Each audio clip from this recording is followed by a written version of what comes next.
कहां पर क्या परिस्थितियां है, क्या सिचुएशन है। इसके लिए टाइमिंग ऑफ इवेंट्स के लिए एक तो दशा हो गया, दूसरा ट्रांजिट बड़ा इंपॉर्टेंट है। At the time of birth जो हमको हॉरोस्कोप मिला है डीमन चार्ट्स, वो तो आपके प्रारब्ध के हिसाब से मिला है, पूर्व जन्मों के कर्मों के हिसाब से आपको कोई चार्ट मिल रही।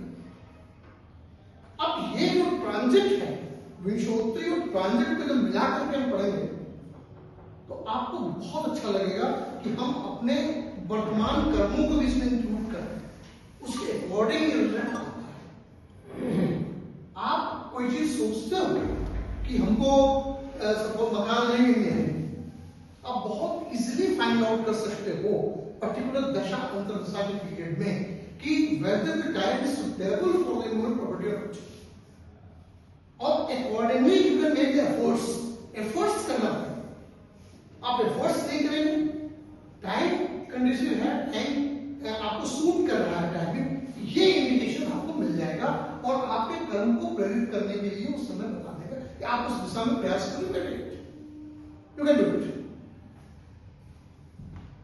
ठीक है, तो ये अब हम लोग जो पढ़ने चल रहे हैं बेसिकली बहुत ही प्रैक्टिकल पार्ट है ये एस्ट्रोलॉजी का, कि दशा इवेंट्स और ट्रांजिट को जोड़ करके दशा हमको जो मिल रही है बर्थ चार्ट से मिल रही है, ट्रांजिट जो है वो आज का है,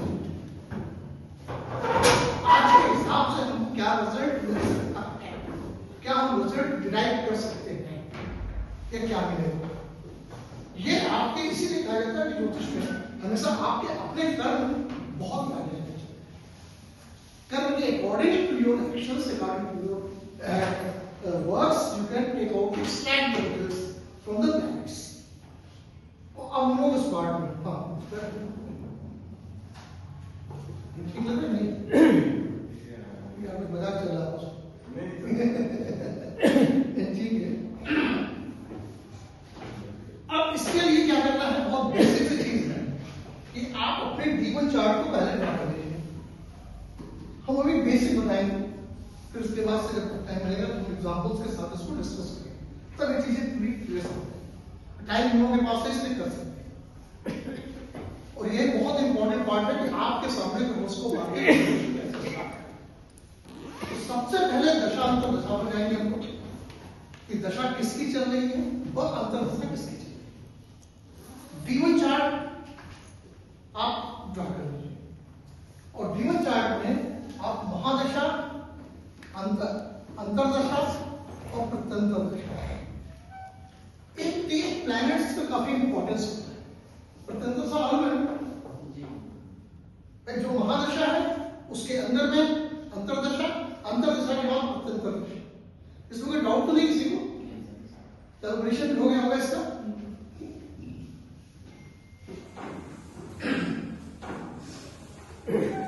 किसी भी घटना को इंडिकेट महादशा जनरल करता है, लेकिन पर्टिकुलर घटना को अंतरदशा इंडिकेट करता है।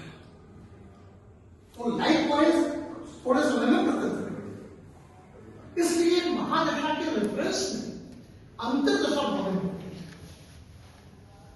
अंतरदशा आपको पर्टिकुलर घटना होने की संभावनाएं व्यक्त करती है और किस समय घटित होगा वो इंडिकेट कर देती है अंतरदशा। और थोड़ा सोच में आएंगे तो प्रत्यंतर और दिशाओं में आगे बढ़ते चलेंगे।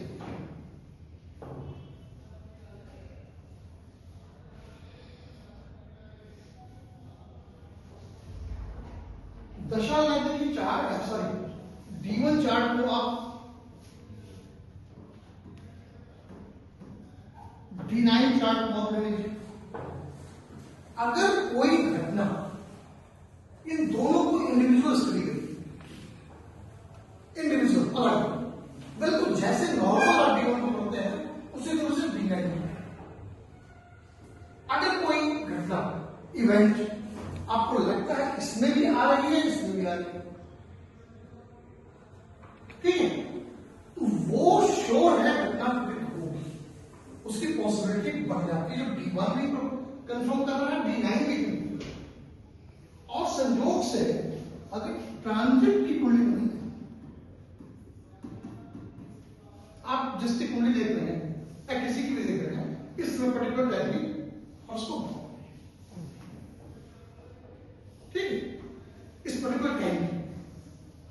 अब हम दशा, D1 और आज के समय तीनों को लिंक करेंगे, ठीक है। आज का समय कैसे है, तो D1 को ड्रॉ कर लेंगे, घटना को देख लीजिए क्या इवेंट्स है कि नहीं है, वायरस है कि नहीं है, चाइल्ड है कि नहीं चाइल्ड, ठीक है। और उसके बाद आप दशांतर दशा को नोट कर लीजिए, महादशा, अंतर्दशा, प्रत्यंतदशा तीनों को नोट कर लीजिए। आप कह सकते हैं मैथ प्रॉब्लम कुछ लोग कहते हैं, ठीक है, महादशा, अंतर्दशा, प्रत्यंतदशा।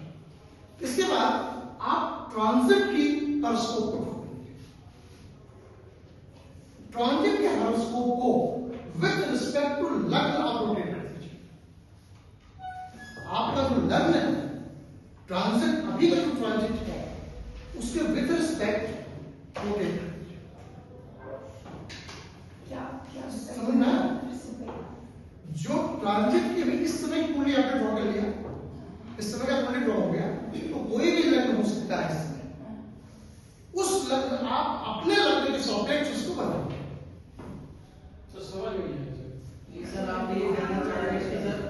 हाँ सर मैं इतना सोच पाया हूँ कि आई कैन नॉट फाइंड कुंडली दैट इज D1। हैं?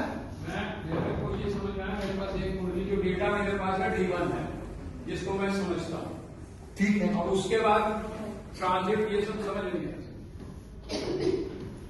चलिए ये कुंडली भी अपनी मत बताइए,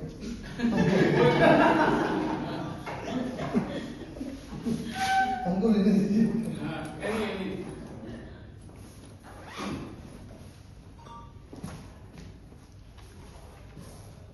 आज स्पीड कम पड़ा रही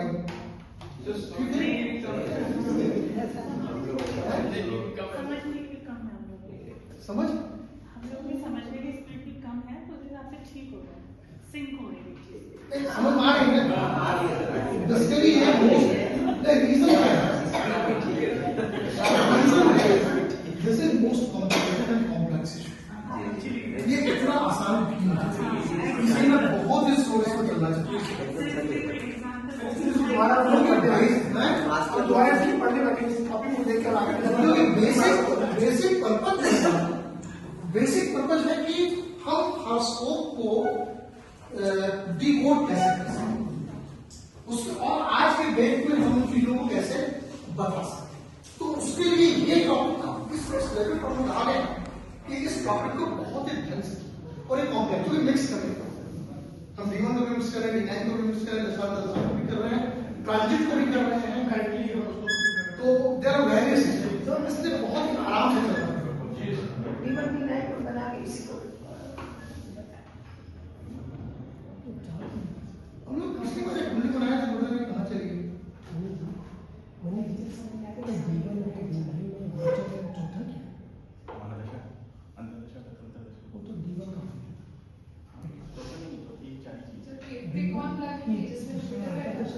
हाँ ऐसे बताइए, उसके दशा मालूम है? अगर चलिए छोड़िए, हमने रहते ग्राम, मान लीजिए किसी की तुला लगने की कुंडली, सपोज करिए किसी की तुला लगने की कुंडली, ठीक है, और आज के डेट में ये D1 चार्ट पे बन रहा है जिसके तुला लगने की,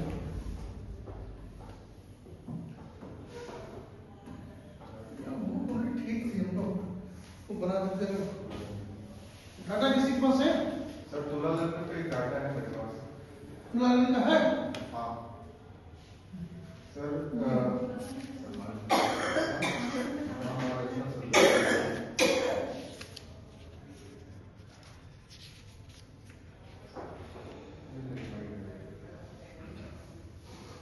चलिए एक तुला लगने की कुंडली हमको मिली जिसमें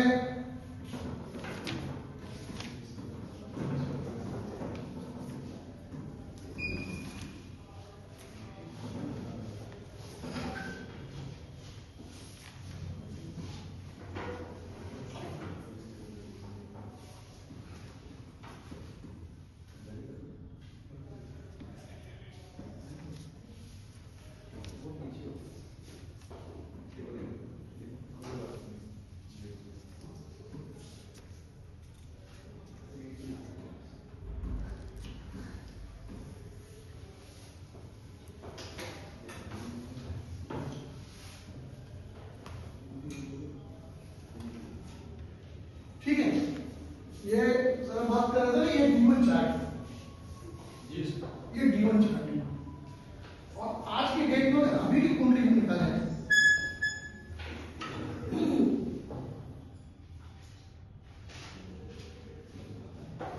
कुंभ राशि से 5 पे कुंभ राशि में 5 में रहेंगे राहु के साथ।